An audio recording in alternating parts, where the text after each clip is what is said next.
مجید میں وضو کا طریقہ، سورۃ المائدہ آیت 6 آیت کے ترجمے کے آخری حصے کو آپ دیکھیے، وَلِيُتِمَّ نِعْمَتَهُ عَلَيْكُمْ، یہ طہارت، یہ وضو، یہ غسل، یہ تیمم، یہ سب کچھ کیا ہے؟ نعمت ہے، ہمارے دین کی پہچان ہے، تاکہ تم شکر گزار ہو۔ اس سے شکر گزاری بھی آتی ہے۔ دل کا ہلکا انسان جو ہوتا ہے نا، وہی شکر گزار ہوتا ہے۔ جس کے دل پہ بوجھ ہوتے ہیں اس کو شکریہ کرنا، کسی کو دعا دینا بڑا ہی مشکل کام لگتا ہے۔ بہرحال، اے لوگو جو ایمان لائے ہو، جب تم نماز کے لیے اٹھو تو اپنے منہ اور اپنے ہاتھ کوہنیوں تک دھو لو، ایلبوز تک، اور اپنے سروں کا مسح کرو، اور اپنے پاؤں ٹخنوں تک دھو لو، اور اگر جنبی ہو تو غسل کر لو۔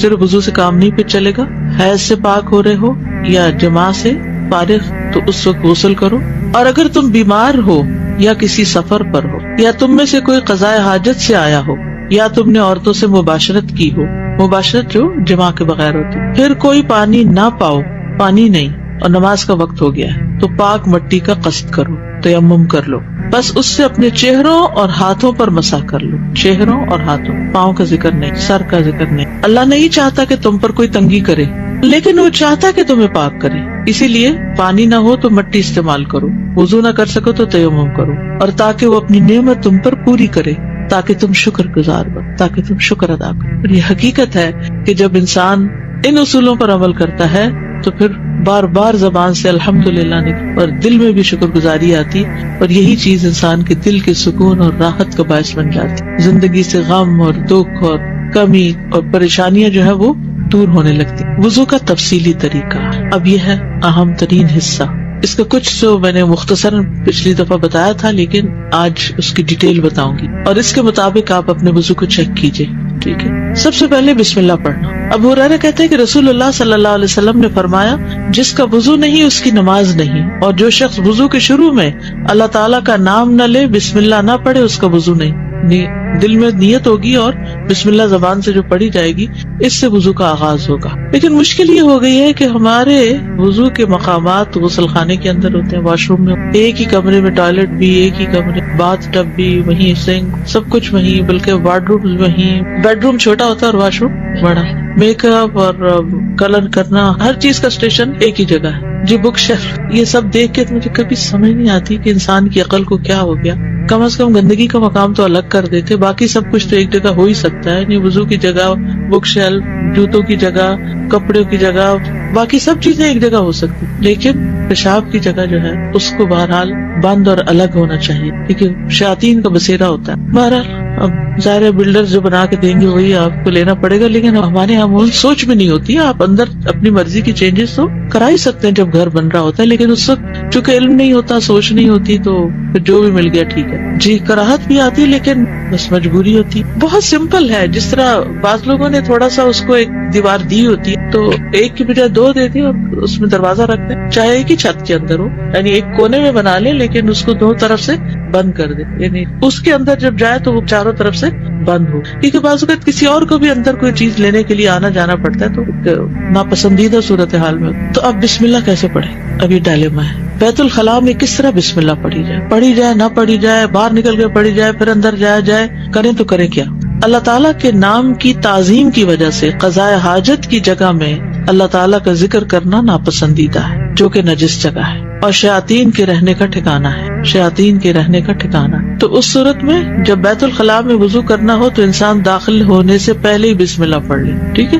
باہر یہ نا ابھی اسٹیپ وہیں بسم اللہ پڑھ کے اندر داخل ہو، اور اگر بھول جائے یا یہ کہ غسل خانہ بڑا ہے، کموڈ ایک طرف ہے اور صاف ہے، اس پہ کوئی غلاظت بظاہر نظر نہیں آ رہی، تو ایسی صورت میں شیخ بن باز کہتے ہیں کہ اگر ضرورت پیش آ جائے تو غسل خانے میں وضو کرنے میں کوئی حرج نہیں، اور اس کیفیت میں وضو کے شروع میں بسم اللہ پڑھ لیں، دل میں پڑھ لیں، کیونکہ بعض اہل علم کے نزدیک بسم اللہ پڑھنا واجب ہے، اور اکثر کے نزدیک اس کی تاکید آئی ہے، یعنی بعض نے تو یہ کہا کہ وضو ہوتا ہی نہیں اگر بسم اللہ نہیں پڑھی، لیکن تاکید تو بہرحال اس کی ہے۔ تو بسم اللہ پڑھنے سے کراہت ختم ہو جائے گی، کیونکہ جب بسم اللہ پڑھنے کی ضرورت ہو تو پھر کراہت دور ہو جاتا۔ اچھا، اور انسان کو وضو کے شروع میں بسم اللہ پڑھنے کا حکم ہے، اس لیے بسم اللہ پڑھ لے اور اپنے وضو کو مکمل کر لے۔ جو بسم اللہ پڑھنا بھول جائے وہ کیا کرے؟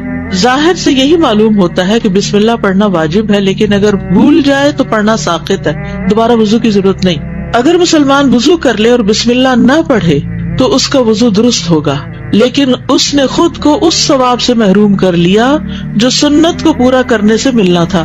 اور مسلمان کے لیے زیادہ محتاط بات یہی ہے کہ وہ وضو کرتے ہوئے بسم اللہ نہ چھوڑے. ابھی ہم نے پیچھے بات کی نا کہ جو صحیح مکمل وضو کرے، تو مکمل وضو میں بسم اللہ شامل ہے، لیکن بسم اللہ ایسا رکن نہیں ہے کہ اگر بھول گیا یا نہیں پڑھ سکا تو پھر اس سے وضو ہی نہیں ہوا، یہ تو نہیں ہوگا. ٹھیک ہے، اگر درمیان میں یاد آ جائے تو پھر کیا کرے؟ یعنی بعض اوقات آدھا وضو ہو گیا اب بسم اللہ یاد آ گئی، اوہ بسم اللہ نہیں پڑھی، اب کیا کرے؟ پڑھ لے. شیخ ابن باز کہتے ہیں اگرچہ وہ غسل خانے میں بھی ہو تو ان حدیث پر عمل کرتے ہوئے بسم اللہ پڑھ لے. اگر غسل خانے سے باہر نکل کر وضو کرنا ممکن ہو تو ایسا ہی کرے، کچن میں کر لے، اور پھر اس میں کوئی رکاوٹ نہیں ہے کہ وہ وضو کرتے ہوئے بسم اللہ پڑھ لے، یعنی بیچ میں بھی پڑھ سکتا ہے. اور اگر وہ غسل خانے میں ہو اور اللہ کا ذکر کر لے تو یہ حرام نہیں ہے، لیکن بعض اہل علم کے نزدیک مکروہ ہے ایسا کرنا، کیونکہ اللہ کے نام کی عظمت کے خلاف ہے کہ گندی جگہ پر اس کا نام لیا جائے. لیکن اگر ضرورت پیش آ جائے تو مکروہ ہونا ختم ہو جائے گا، جیسے کہ وضو کی ابتدا میں بسم اللہ پڑھ. اگر کوئی بسم اللہ پڑھنا ہی بھول جائے یا اسے مسئلے کا علم ہی نہ ہو تو اس میں کوئی حرج نہیں، اس کا وضو صحیح ہوگا، لیکن جان بوجھ کے ایسا نہیں کرنا چاہیے کہ ضرورت نہیں ہے، کیا فرق پڑتا ہے، یہ نہیں ہونا چاہیے. بلکہ غسل خانے میں ہونے کے باوجود بھی وضو کے شروع میں بسم اللہ پڑھ لینی چاہیے، کیونکہ بسم اللہ کی بہت شدید ضرورت ہے. تو اب آپ دیکھیے کہ وضو میں سب سے پہلا کام کیا ہے؟ بسم اللہ. کب پڑھتے ہیں یہ بسم اللہ؟ وضو کے شروع میں. اگر وضو کی جگہ ٹوائلٹ کے اندر ہی ہے، ایک ہی روم میں ہے، تو اس صورت میں بسم اللہ کہاں پڑھی جائے؟ باہر پڑھ کے اندر داخل ہوا جائے. یعنی بے شک آپ نے پہلے یعنی ٹوائلٹ استعمال کرنا ہے، بسم اللہ پڑھ کے اندر داخل ہو جائے اس نیت سے کہ میں نے وضو بھی کرنا ہے، اور پھر ٹوائلٹ استعمال کر کے پھر آپ وضو کر لیں. اگر باہر سے پڑھنا بھول گیا اور جب وضو کرنے لگے ہاتھوں پہ پانی ڈالنے لگے تو یاد ہے تو کیا کرے؟ پڑھ لے. ٹھیک ہے، اگر بسم اللہ پڑھنا بھول ہی گیا سرے سے تو کیا وضو ہو گیا؟ ہو گیا. واضح. نمبر 2، ہاتھ دھونا. ہاتھ دھونا. مقدام بن مادی کرب کندی رضی اللہ عنہ کہتے ہیں کہ رسول اللہ صلی اللہ علیہ وسلم کے پاس وضو کا پانی لایا گیا. کیا لایا گیا؟ وضو لایا گیا. آپ صلی اللہ علیہ وسلم نے وضو کیا، پس آپ نے اپنی دونوں ہتھیلیاں 3 بار دھوئیں. یہ دونوں ہتھیلیاں 3 بار، ان کو ہتھیلی کہا جاتا ہے، اور ہاتھ جو ہے وہ سارے کے اوپر اطلاق ہو جاتا ہے. ٹھیک ہے، یہ ہتھیلی جو ہے اتنا حصہ، اور پہلے دائیں پھر بائیں. ٹھیک ہے، پہلے دائیں پھر بائیں پھر دائیں. وضو کی ابتدا ہاتھ سے کرنا. عبد الرحمن بن جبیر بن نفیر اپنے والد سے روایت کرتے ہیں کہ ابو جبیر کندی رسول اللہ صلی اللہ علیہ وسلم کے پاس آئے تو رسول اللہ صلی اللہ علیہ وسلم نے ان کے لیے وضو کا پانی لانے کا حکم دیا اور فرمایا ابو جبیر وضو کرو. ابو جبیر نے منہ سے وضو کرنا شروع کر دیا، یعنی ہاتھ سیدھا منہ دھویا. تو رسول اللہ صلی اللہ علیہ وسلم نے انہیں فرمایا اپنے منہ سے شروع نہ کرو، کیونکہ کافر اپنے منہ سے شروع کرتا ہے، یعنی وہ پہلے ہتھیلیاں نہیں دھوتے، ڈائریکٹ چہرے سے. اس زمانے میں وہاں لوگ ایسے کرتے ہوں گے. پھر رسول اللہ صلی اللہ علیہ وسلم نے وضو کا پانی منگوایا اور اس ترتیب سے وضو کیا کہ اپنے ہاتھ دھوئے حتیٰ کہ ان کو صاف کیا، پھر کلی کی اور سو آن. دائیں جانب سے وضو کرنا. حضرت عائشہ کہتی ہے کہ نبی صلی اللہ علیہ وسلم ہر کام میں جہاں تک ممکن ہوتا دائیں جانب سے شروع کرتے، یعنی دائیں جانب سے شروع کرنے کو پسند کرتے تھے. یہ صحیح بخاری کی روایت ہے. کنگھی کرنے اور وضو کرنے میں بھی، یعنی وضو کا خاص طور پر ذکر آیا ہے. ایک اور حدیث میں آپ نے فرمایا جب تم لباس پہنو اور جب تم وضو کرو تو اپنی دائیں جانب سے شروع کیا کرو. جیسے آپ نے پاجامہ پہنا ہے، جراب پہنی ہے، جوتا پہنا ہے، تو کیا کرو؟ دائیں جانب. وَإِذَا تَوَضَّأْتُمْ فَابْدَؤْا بِأَيْمَانِكُمْ، یعنی دائیں ہاتھ سے شروع کیا جائے پھر بائیں ہاتھ دھویا جائے. ہاتھوں کی صفائی میں مبالغے کا حکم. مبالغہ کہتے ہیں یعنی اچھی طرح، خوب. عبداللہ بن مسعود کہتے ہیں کہ رسول اللہ صلی اللہ علیہ وسلم نے فرمایا تم طہارت والے پانی کے ساتھ انگلیوں کو مبالغے کے ساتھ دھو گے ورنہ آگ انہیں خوب جلائے گی. یعنی انگلیوں کو اچھی طرح دھویا جائے، یعنی اچھی طرح ان کے اندر کے حصے بھی دھوئے جائیں تاکہ کوئی چیز اندر جمی ہوئی نہ رہ جائے. اور اب آپ دیکھیں کہ ہاسپٹلز وغیرہ میں جو ہاتھ صاف کرنے یا دھونے کا طریقہ لکھا ہوتا ہے خصوصاً ڈاکٹر اور نرسز کے لیے، تو اس میں انگلیوں کے جو بیچ کے یہ جو درمیان کے حصے ہیں ان کو خاص طور پر دھونے کا طریقہ بتایا گیا کہ ان میں سے کوئی چیز بھی چھوٹے نہ. ٹھیک ہے. غسل البراجم کہتے ہیں اس کو، انگلیوں کے پور اور جوڑ دھونا. حضرت عائشہ کہتی ہے کہ رسول اللہ صلی اللہ علیہ وسلم نے فرمایا 10 چیزیں فطرت ہیں: مونچھیں کتروانا، داڑھی بڑھانا، مسواک کرنا، ناک میں پانی ڈالنا، ناخنوں کا کاٹنا، جوڑ دھونا، بغل کے بال اکھیڑنا، زیر ناف بال صاف کرنا ریزر وغیرہ سے، پانی سے استنجا کرنا. براجم جو ہے یہ برجمہ کی جمع ہے، یہ انگلیوں کے پوروں میں گریں ہوتی ہیں جن میں میل جمع ہو جاتی. یہ انگلیوں کے جوڑ ہوتے ہیں جو انگلیوں کے جڑوں کے درمیان ہوتے ہیں. ٹھیک ہے, یعنی دونوں چیزیں اس میں شامل ہیں. یہ جوڑ ہے نا انگلی کا, اس کا پچھلا حصہ, اس کے اندر بھی کچھ پھنسا ہو سکتا ہے. آپ اپنے خواتین خصوصاً ینگ صاف ستھرے ہاتھوں کو مت دیکھیں, وہ جو مزدور کام کرتے ہیں اور جو لوگ ہینڈی مین ہوتے ہیں اور خصوصاً ہیوی ہاتھ ہوتے ہیں جن کے, اور ان کے بھاری بھاری ہاتھوں میں یہ بڑی بڑی جھریاں ہوتی ہیں اور ان کے اندر بھی کچھ نہ کچھ جمع ہو جاتا ہے. تو یعنی ہمارا دین تو سب کے لیے ہے نا. اگر آپ کے لیے مجھے تو ضرورت نہیں محسوس ہوتی, میں تو ٹھیک ہے, صاف ہے, تو کچھ نظر نہیں آ رہا,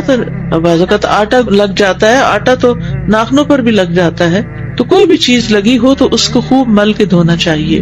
انگوٹھی کی جگہ دھونا, یعنی انگوٹھی کو بھی گھما لیں. ابن سیرین وضو کرتے وقت انگوٹھی کی جگہ بھی دھویا کرتے تھے. ٹھیک, اب یہ ہو گیا دوسرا حصہ, ہاتھ دھونا. کیسے دھوئیں گے, کتنی بار دھوئیں گے؟ 3 دفعہ. کون سا ہاتھ پہلے دھوئیں گے؟ دائیں جانب, پھر بایاں. کتنی دفعہ دھوئیں گے؟ 3 بار. اور پھر اس میں خاص احتیاط کریں گے, پوروں کی, جوڑوں کی, انگلیوں کے بیچ کے حصوں کی خوب مل کے دھوئیں گے تاکہ کوئی حصہ بھی ناخنوں کے آس پاس, کوئی آٹا, کوئی نیل پالش, کوئی چیز باقی نہ رہے. ٹھیک ہے, اوکے. جی استاذہ, یہ بسم اللہ کا پوچھنا تھا کہ بسم اللہ الرحمن الرحیم پورا پڑھنا ہے یا صرف بسم اللہ کہنا ہے؟ جی اچھا سوال ہے. بسم اللہ الرحمن الرحیم سارا نہیں پڑھنا, بسم اللہ کافی ہے. دعا تو پڑھنی ہے نا, جب ساتھ میں ٹوائلٹ ہوتا ہے تو وضو بھی وہیں کرنا ہے, اور آپ کو جو ہے وہ بھی پوری کون سی دعا پڑھ کے جاتے ہیں؟ ٹوائلٹ جانے کی دعا بسم اللہ. وہ تو اللہ میں وہ تو الگ دعا ہے, بسم اللہ الگ ہے. اور جو وضو کے بعد کی دعا ہے وہ باہر نکل کے پڑھیں. استاد میرا سوال مسواک سے تھا, سو مسواک کا بھی یوز کرنے کا کوئی اسپیشل طریقہ رکھنے کا؟ مسواک میں جو سب سے آسان مسواک ہے وہ زیتون کی شاخ ہے. اس کا آگے سے وہ جو برش ہے وہ بھی بہت اچھا بنتا ہے, ٹنگ پر بھی بہت اچھا پھرتا ہے, تو اس میں کانٹے بھی نہیں ہوتے کہ منہ کے کسی حصے کا زخمی ہونا ہو. لیکن اب یہاں معلوم نہیں کون سا اویلیبل ہے, جو بھی اویلیبل ہو اس کے اگلے حصے کو تھوڑا بھگو لیں. جی پیلو کی مسواک خاص طور پر بہت اچھی ہوتی ہے. اگلے حصہ اس کا رات بھر بھگو دیں اور صبح اگر تھوڑا چبا کے اس کا برش پھر بنا لیں تو اس سے بہت فائدہ ہوتا ہے. اسپیشلی استاد اس کے کئی مسائل بھی تھے, رکھنے کا طریقہ کوئی بھی, یہ سب تکلفات ہیں, کوئی مسائل نہیں ہے نا. اس کے سائز کا کوئی ہمیں بتایا گیا ہے. اب آپ دیکھیں نا, اگر کہتے ہیں ایک بالش مسواک ہو تو جو چھوٹا ہو جائے تو کیا پھینکتے جاؤ, اگر اتنا مہنگا ملے اور ملے بھی نہ. استاذہ جیسے باتھ روم میں ہم داخل ہوتے ہیں تو یہاں پر تو ڈبلیو سے زیادہ تر سٹنگ کا موڈ ہے, تو کیا اس کا ڈھکن بند کرنے سے بھی تھوڑا فاقہ ہوتا ہے؟ جی فائدہ ہوتا ہے, لیکن بعض اوقات یہ ہے کہ گھر میں صرف ہم نہیں ہوتے اور لوگ بھی ہوتے ہیں تو وہ کھلا بھی رہ سکتا ہے. استاذہ ٹوتھ برش جو ہے وہ کس حد تک اس کا مطلب نعمل بدل ہے مسواک کا؟ اعلیٰ درجہ تو مسواک ہی کا ہے, نمبر 2 درجہ پھر ٹوتھ برش کا ہوتا ہے. اگر ٹوتھ برش کیا ہے اور وضو کر لیا تو فائدہ تو ہوگا انشاءاللہ, تو نہ ہونے سے بہتر ہے. ہاں جی, میں بعض دفعہ ایسے بھی کرتی ہوں کہ ٹوتھ برش کر کے مسواک پھر ہلکی سی مار دیتی ہوں میں تاکہ سنت پوری ہو جائے. ٹھیک ہے. نیل پالش سے ناخن خشک رہ جاتے ہیں کیونکہ وہ اس پر لیئر بنا دیتی ہے. ویسے بھی لانگ ٹرم نیل پالش لگانا جو ہے نا صحت کے لیے بھی اچھا نہیں, کیونکہ ہمارے ناخن بھی سانس لیتے ہیں اور ان کا ہم سانس بند کر دیتے ہیں پینٹ کر کے ان کو. جی وضو نہیں ہوتا, بس مہینے میں 4-5 دن لگا لے. کلی کرنا اور ناک میں پانی ڈالنا. رسول اللہ صلی اللہ علیہ وسلم نے فرمایا کلی کرنا اور ناک میں پانی چڑھانا فطرت سے تعلق رکھتا ہے. یہ 2 عربی کے لفظ بھی یاد کر لیجئے, المضمضہ والاستنشاق, اور ایک استنثار بھی ہوتا ہے, یہ لکھا ہوا سامنے, مضمضہ والاستنشاق اور استنثار. ٹھیک ہے. مضمضہ کہتے ہیں کلی کرنے کو, منہ میں پانی ڈال کے اس کو باہر نکالنا. استنشاق ہوتا ہے ناک میں پانی چڑھانا, بس وہ ساتھ ہی نکل آتا ہے. لیکن استنثار ہوتا ہے پانی چڑھا کے اس کو جھاڑنا بھی, ناک جھاڑنا. ٹھیک ہے. ایک ہی چلو سے دونوں کام, پانی خود ہی کم لگے گا. ایک دفعہ پانی لیا, اسی سے کلی کی اور اسی سے ناک میں پانی چڑھا دیا, پھر دوسری دفعہ پانی لیا, اسی سے کلی, اسی سے ناک میں پانی, تیسری دفعہ پانی. ٹھیک ہے. 3 دفعہ پانی لیا جائے گا, لیکن کلی اور ناک میں دونوں میں کٹھا ہی ایک ہی چلو سے ہو جائے گا. عبداللہ بن زید رضی اللہ عنہ سے روایت ہے, انہوں نے برتن سے اپنے دونوں ہاتھوں پہ پانی انڈیلا اور ان کو دھویا, پھر دھویا, یا یوں کہا کہ ایک ہی چلو سے کلی کی اور ناک میں پانی ڈالا, 3 بار ایسا کیا. عبد خیر کہتے ہیں میں نے علی رضی اللہ عنہ کو دیکھا کہ ایک کرسی لائی گئی, آپ اس پر بیٹھے